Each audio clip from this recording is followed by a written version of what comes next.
One D&D to rule them all. One D&D to bind them. One D&D to bring them all. And, well, wait, no, it's just going to be another... I don't even know what to think about this. It's the OG GM. Hello and welcome.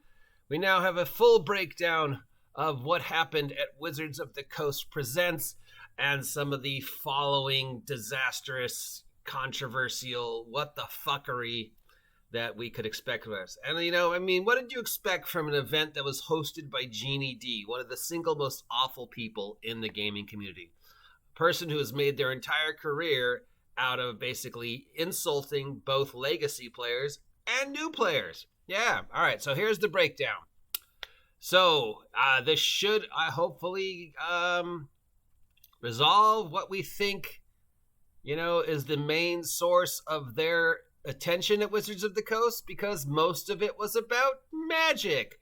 So, yeah, Magic is Wizards of the Coast, Hasbro's main thing, not D&D.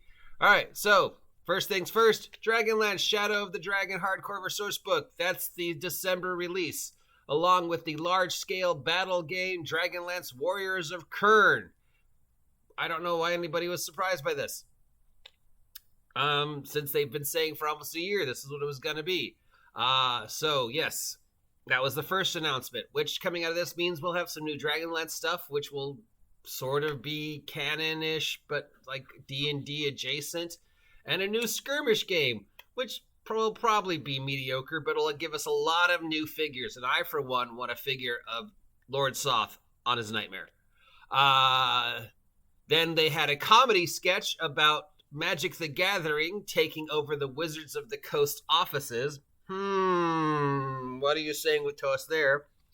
Then we had Crawford coming out telling us that the 3 pillars of Dungeons & Dragons have changed. So if you remember, you know, the 3 pillars being combat, exploration, and interaction. Well, now the 3 pillars, according to Crawford, going forward for One D&D will be rules, everything being on D&D Beyond, and the fact that they are creating their own virtual tabletop.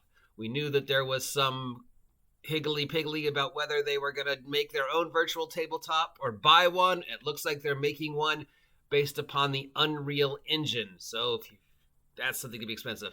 And yeah, I think, you know, they're blatantly saying the 3 cornerstones for what we think D&D is going to be going forward are rules, making sure you use our digital stuff, and making sure you use our digital stuff. So money, and rules.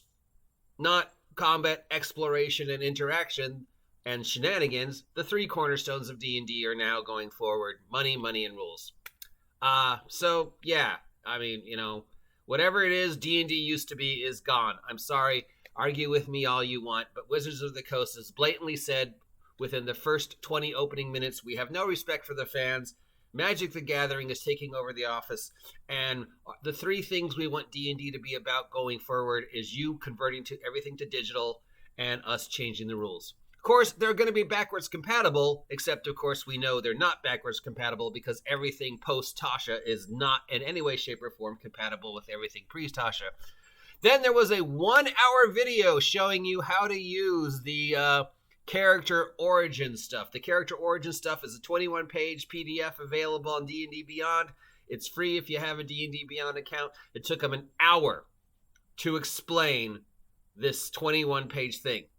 I read it in 2 seconds, and I was like, okay, I get it. Then they talked about Magic the Gathering. Oh, boy, did they talk about Magic the Gathering. The first news is there's going to be a Middle-earth crossover for the Universes Beyond Magic the Gathering. So, you know, much like they did a Fortnite and G.I. Joe crossover in the past, there'll be a Middle-earth crossover. I'm sure this is going to lead to a certain group of a very small and dwindling 5e idiots who will start telling you, Hasbro owns Middle-earth now. No, they don't. Amazon does. So, yeah, this is just a crossover with Amazon. Then we had the fact that they're going to be changing the tournaments. So, yeah, if you were, you know, worried that they were going to change anything about the D&D, the Magic the Gathering tournaments. Yes, they're going to change the tournaments, but then they've been changing the tournaments forever, so who cares? Then there was an announcement that all the R.A. Salvatore books, I didn't even know there were this many, all 39 Drizzt books are going back into print. So I guess R.A. Salvatore and Wizards of the Coast have worked out whatever their issues are, because Wizards of the Coast will be reprinting all 39 books. Did you know there were 39 Drizzt books, including a new one coming out? I didn't know there was 39 Drizzt books. 8, maybe 10. 39? Jesus, frick. There's also going to be a webcomic. There's also going to be a Magic the Gathering Warhammer tie-in and a Doctor Who Magic the Gathering set. No, this does not mean Hasbro owns the BBC or Doctor Who. They don't. Stop it. We had a launch trailer for Spelljammer Adventures in Space, which came out today/tomorrow. We had some more information on the Dragonlance book, including the alternate cover, which features Lord SOTH. So I guess Lord SOTH is back and will feature prominently in the new Dragonlance thing. We had a commercial for the Japanese D&D starter set. So I guess they're trying to appeal to the Japanese fans, because we know that in Japan, Call of Cthulhu is #1, and most Japanese people don't even play D&D. But I guess they're trying to go after the Japanese fan because they had a trailer for the rule set. Then they released the release schedule for 2023, and then they talked more about Magic. So let's just break it down. How many Magic the Gathering related stuff did they have? 1, 2, 3, 4, 5,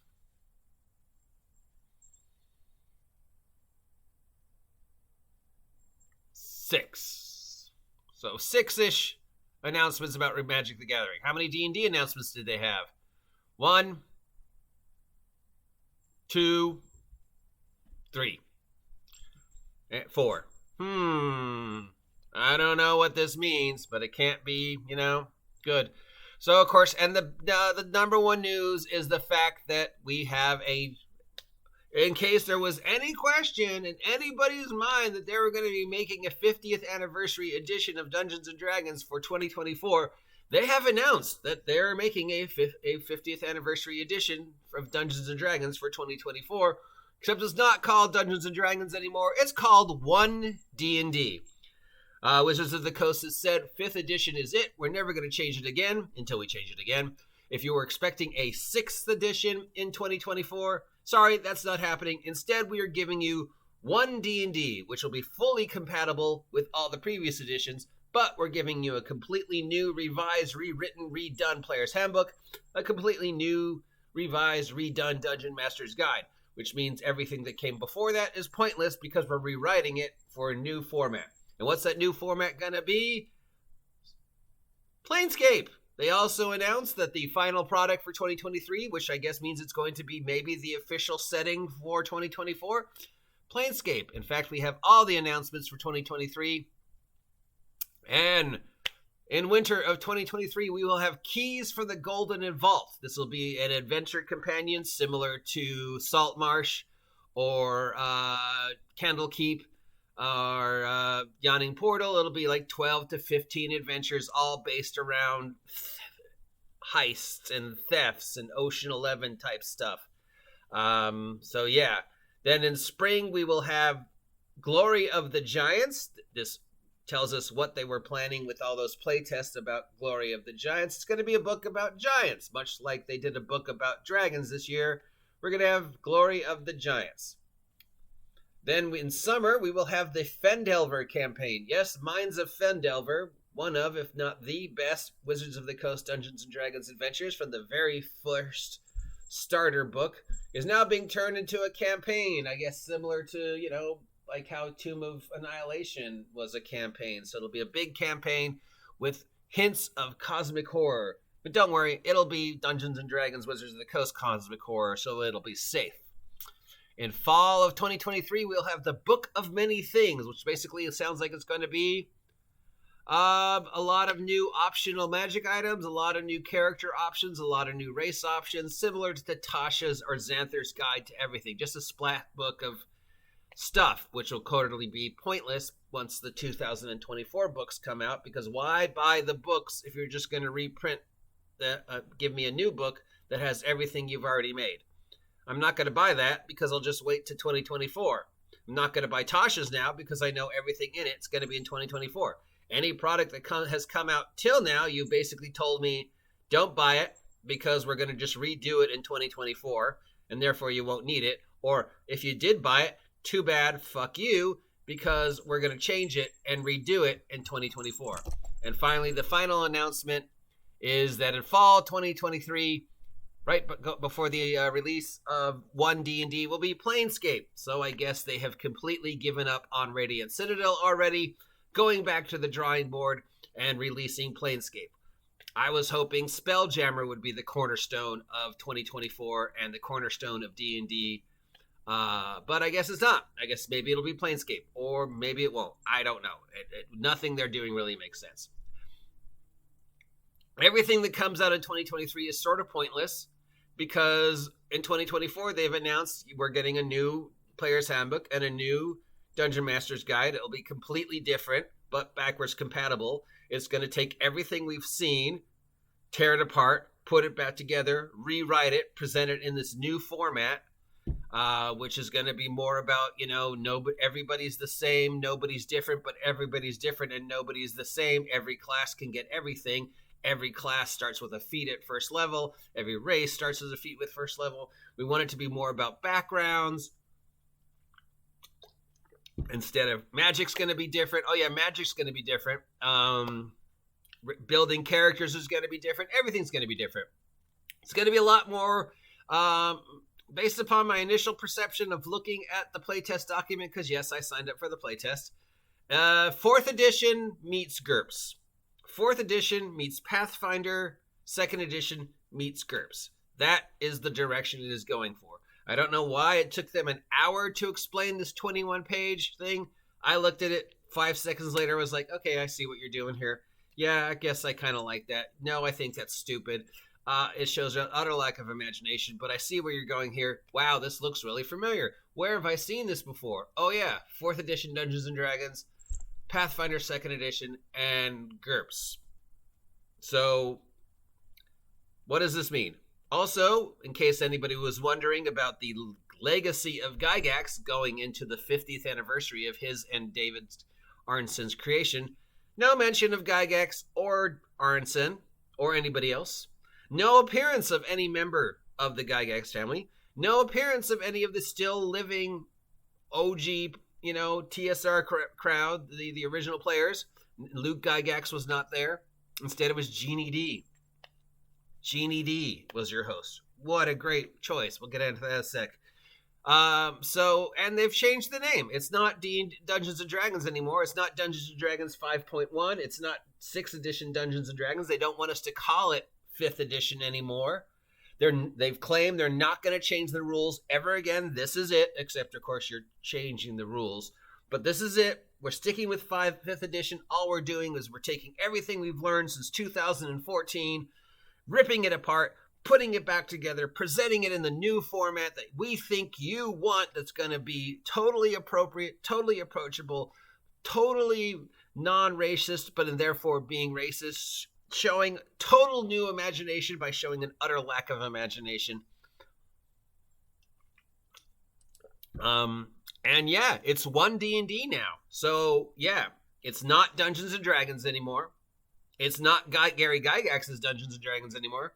It's not David Arneson's Dungeons & Dragons anymore. It's One Wizards of the Coast presents One D&D. Will the name change? I don't know. I don't see why they should. I mean, if you could just call it D&D 1 or 1 D&D, or just call it D&D. It's not D&D. I mean, it's not Dungeons & Dragons. You can call it whatever the fuck you want. It's not Dungeons & Dragons anymore. Certainly not Gary Gygax's legacy anymore. And it certainly shows the respect you have for the fans when your major presenter is Jeannie D, a woman who has made her career out of insulting your fans. So, yeah. Closing thoughts on this. Planescape is not a surprise to me. We knew they were going to make something with giants. Seeing Fendelver as an entire campaign setting for 2023, I mean, Fendelver is an amazing adventure, so it could be good, but it'll probably suck. The Book of Many Things and Keys from the Golden Vault both just sound like wastes of paper. A Japanese starter set, it's not going to sell. You don't have a Japanese market. Dragonlance might sell, since it's D&D adjacent, it's separate, but you still need the D&D stuff. Think of it like Eberron. It'll probably be forgotten in 2 weeks, much like Radiant Citadel. But we'll get some cool figures out of it. All 39 books of the Drizzt shit being released. Wow. I mean, I guess if you're a fan of Salvatore, you should be excited. More announcements about Magic than Dungeons and Dragons. A lot more energy presented about Magic than Dungeons and Dragons. I mean, it opens with a skit with Magic the Gathering characters taking over Wizards of the Coast offices. And I think the biggest takeaway is how they're saying they're restructuring the hobby. They're restructuring D&D to make it backwards compatible with 5e, even though you look at it and you see it's not backwards compatible. Why? Other than the same way, I can pick up any product and make it backwards compatible to 5e.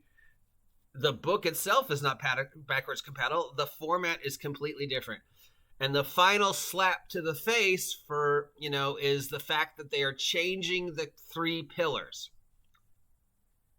The 3 pillars, which used to be, combat, interaction, exploration, and shenanigans, are now D&D rules, D&D Beyond, and D&D digital play experience. Those are the 3 pillars. Those are what Wizards of the Coast want us to set our anchor to. Those are what Wizards of the Coast think this is what D&D should be about. Rules, digital, this thing, putting everything on D&D Beyond, which we have already gone over. D&D Beyond sucks.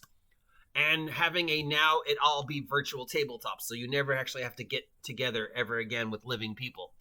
And fuck you, fans. Our number one, source of attention is Magic the Gathering, and we're going to have a woman who's made her career out of insulting you be our host. And more Magic the Gathering announcements than D&D announcements. D&D is now no longer called Dungeons & Dragons. It's called One D&D. We've got like 5 things coming out, but we've got 14 things coming out for Magic because we know that's our number one source of income.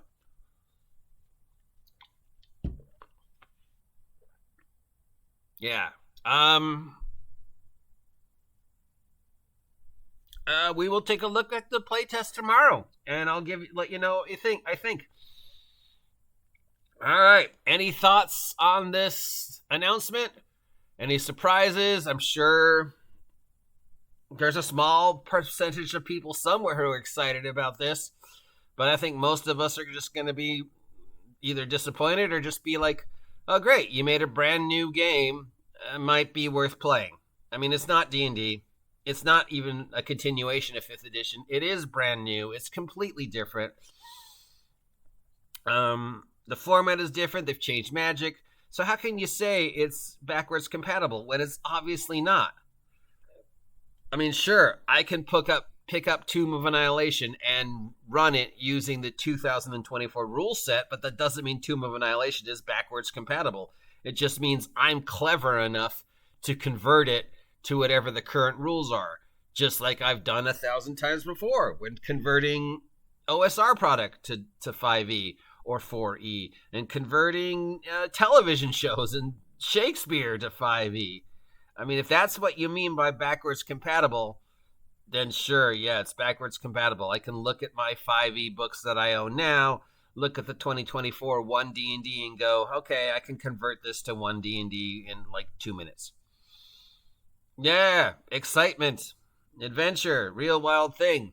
Well, Anybody who complained about Dungeons & Dragons not having enough options, well, that's off the table. You can't complain about that anymore. And anybody complaining about Dungeons & Dragons was too hard, well, it just got harder. That's it for me. That's all I've got to say. Let me know what you think. Till next time, I'm the OGGM, looking forward to continuing our exploration of One D&D.